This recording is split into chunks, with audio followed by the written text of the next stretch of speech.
Hello, everyone. Oh, what a week ahead we have. I'm so excited. I'm Cathelina, the voice behind Oracle Audios, and this is going to be a good week. This week feels like guarding a lighthouse in thick fog. The cards on the table are the Seven of Wands, the Seven of Cups, and the High Priestess reversed. Together, they ask us to defend the flame, sift through fantasies, and clear the channel. Whew. So before we dive in, may our vision rise beyond limits. May wisdom meet us at the crossroads. May we walk in alignment with truth and freedom, and so it is. Okay, so I'm Cathelina, as I said, the voice behind Oracle Audios. I'm ADHD, autistic, queer, and BIPOC. Been studying magic all my life. The theme with these cards this week to remember is to protect, discern, and clear. Okay? If that's the only thing you pick up from this talk, it's those three things. So the Seven of Wands, this is the moment that you stand tall even with the wind against you. You fought for your place, your voice, your ground, and now it's time to work on protecting it. The Seven of Cups, it's a mist, scattering your focus with options and glamour, some true, some hollow.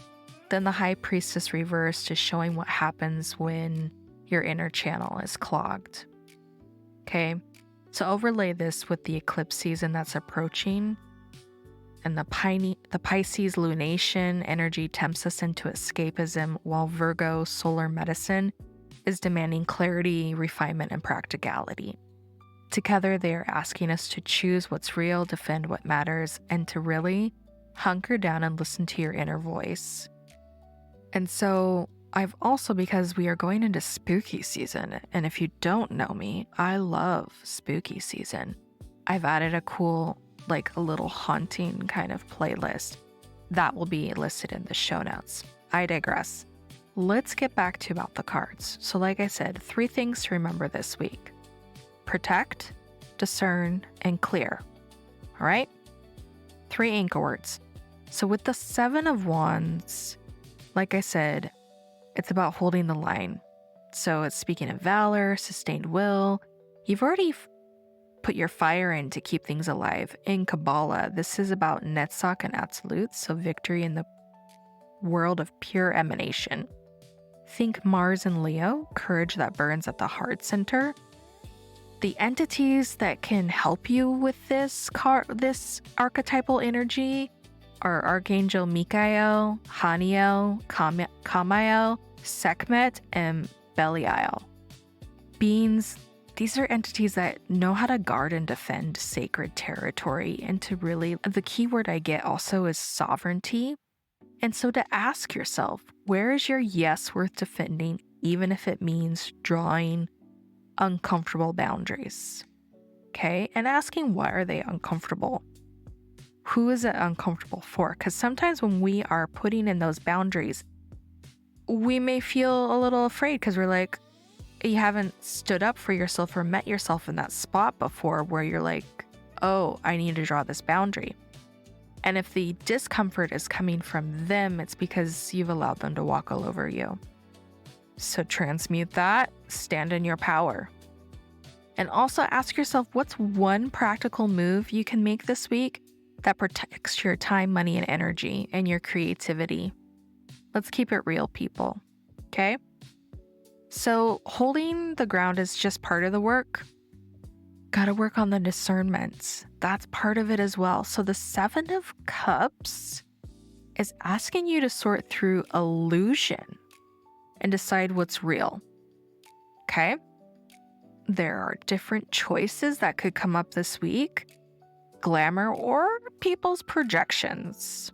So in Kabbalah, this card can be with Netzach and Bria. Desire shaping itself in the watery world of creation. Astrologically, with this card, it carries the energy, I feel, of Venus and Scorpio energy. Magnetic, alluring, but it demands integrity. So entities that you can work with are Hanael, Hecate, Astaroth, Dantalion, and Aphrodite. They all work on different facets of this card. I got questions in my DMs. Why are you listing all these different entities? Because not everybody walks a Judeo-Christian path. Okay? That's part of life. So, I'm not just going to be offering just that. These entities, they can help you cut through illusion, help you see the cup that holds your truth, and also for you to find your inner truth. Okay? So ask yourself which option is feeding the long arc in your life rather than just the momentary craving. We all like a little mouth entertainment, right? But we all need to put in the work for the long arc of our life. And if you strip away the sparkle and the soundtrack, what still remains that's real? Again, we're going back to sovereignty and your discernment. And with all of this goes to the High Priestess reverse, that inner channel. If it's clogged, where the noise of the world is drowning out your inner voice, it affects everything. So we're being called to clear that channel. And you can do that so many different ways. It's just time to get quiet. Meditation. We're going into the season of going inward. So maybe a meditation challenge where you increase your meditation time. Normally she's the veil of silence, the sacred hush. But in reverse, she's showing us that there is some leakage. Where are you giving your power away? Where are you not listening to the inner call? Where is it clouded? So on the tree of life, this path is the path of Gimel, the moon's bridge between Keter and Tiferet, the tether between the crown and the heart. The entities that you could work with to really hone this in, the different options that I've come up with are Gabriel, Raziel, Selene, Isis, Hecate, and Lucifer, all working on different facets of this archetypal energy. To work on illumination and sovereign, asking yourself what needs to be made private again so that my intuition can breathe, so that my intuition is strong. And what recurring signal have I been dismissing and why? And with all of these questions, we are coming into eclipse season, people. So on September 7th, it's the full moon lunar eclipse in Pisces. This one can stir up dreams and fantasies and can sometimes have the tendency for us to check out of our feelings and have disassociation. It's a call to notice. It's also a call to dream, but we need to ground that. And we can do that with Virgo's solar energy, okay? Then on September 21st with the equinox, we have the solar eclipse in Virgo. Think of it as cosmic cleanup. This energy is pushing us to really edit and simplify. So having the kind of like opposites of the Pisces etherealness and the Virgo practicality is really great for us. And with it being eclipse season. So you're working with the duality. So between these two, we also have on September 12th, the sun connects with Jupiter, which is bringing opportunities and blessings when you're brave enough to take even small steps forward. So it's a great thing to work in with all of that energy of the Pisces full lunar moon. And we're then going into September 21st, the equinox and the solar eclipse in Virgo, panning out and planning the long arc of the rest of your year. Okay, and on September 13th, the sun sits right next to Mercury and called a cazimi. So it's like a window for crystal clear thinking.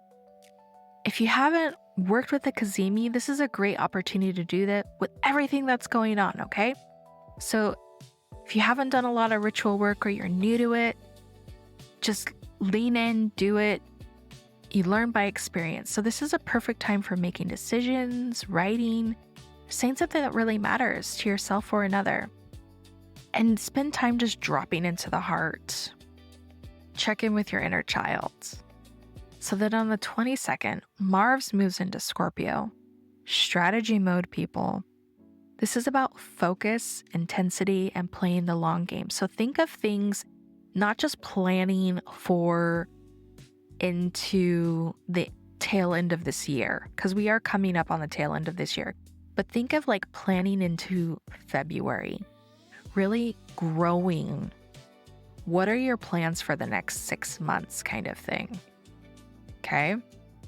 Because we're heading into the darker season, and this is a great time because all seeds, they reach for the light. So you're going to just plant roots and grow that foundation. And as all these planets are shifting, candle magic. I started Fiat Lux Apothecary because I love candle magic. So you can check out candles obviously on my shop. I'm going to give you a little ritual here. Candles great for this week would be clarity, illumination, blockbuster, peace, harmony, a cord cutting candle, fiery wall of protection. And when you're writing your petition, like think of things that you want to hold on for your truth that you want to defend. And then on a separate piece of paper, releasing any illusions, and you're going to burn those illusions away. Okay, safely. And any sales that are being made on my shop, that, just so you know, goes towards medical care for my senior dog, Peluche. He's going to be turning 15, and he's a Shih Tzu. He's absolutely adorable. I got to post a picture of him. You can follow me on social media, and you'll see a picture of him. He's a cute Shih Tzu, and he just had surgery, and they removed a mass on his left side of his lip. And so we are just doing the aftercare and all the things. And so any sales go towards him, go towards his medical care. Also, I have other meditations, path workings free on my YouTube channel. Please subscribe. It boosts the channel, obviously. And then if you want to support my work further, for all the projects I have going on, you can support me on Patreon. The Cosmic Foundation is the intro tier. And then we have, if any of this resonated for you, drop a like, comment, and share. So many things for me to remember in this podcast to say. Sorry. Do some emojis. We've got a shield emoji, the water emoji, with the one with the wave, or the moon emoji in the comments. And this is like basically us casting a spell together to boost the algorithm. Okay? So much going on. So let's recap. We're going to protect, we're going to discern, and we're going to clear. So defend your flame, sift through fantasy to find your truth, and clear the channel so that you can transmute the reversed High Priestess. These eclipses are giving you the opportunity, just ripe with opportunity for expansion, for dreaming, for releasing, for grounding. And then with Mars moving into Scorpio, the strategy mode, for you to face what's in front of you for the next 6 months, to choose your truth, to really let the endings clear so that you can get to a newer version of yourself and step into further sovereignty and freedom. The cosmos are calling. Are you answering? Okay, remember who and what you are. Enjoy your week, and I look forward to seeing you next week. Signing off, this is Cathelina. Toodles.